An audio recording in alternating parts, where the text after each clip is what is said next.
నేను ప్రకటిస్తున్న యేసు సమాధిలో నుంచి పరిగెట్టుకొచ్చాడు, సమాధిలోంచి తిరిగి వచ్చాడు.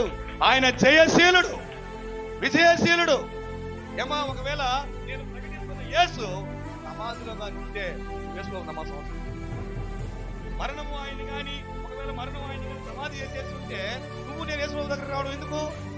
కానీ నువ్వు నేను ఆరాధిస్తున్న దేవుడు సమాధిలో లేడు.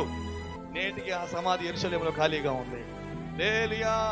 యేసు ప్రభుకి అరిమతయ ఇచ్చినటువంటి యేసు సమాధి ఖాళీగా ఉంది.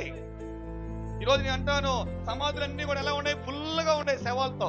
కానీ నా యేసయ్య సమాధి ఒకటే ఖాళీగా ఉంది. దేవునికి మహిమ కలుగును గాక. కాబట్టి ఆయన మరణం ద్వారా దేవుడు మనకి ఏమిస్తున్నాడంటే, ఆయన తిరిగి లేవడం మూలంగా మనకి దేవుడు ఏమిచ్చాడంటే, మొట్టమొదటిగా ప్రయోజనము, దేవుడు మనకి మరణం మీద జయాన్ని అనుగ్రహించాడు, సమాధి మీద జయాన్ని అనుగ్రహించాడు, పాపం మీద, లోకం మీద, ఈ లోకం అన్నిటి మీద దేవుడు మనకి జయాన్నిచ్చాడు.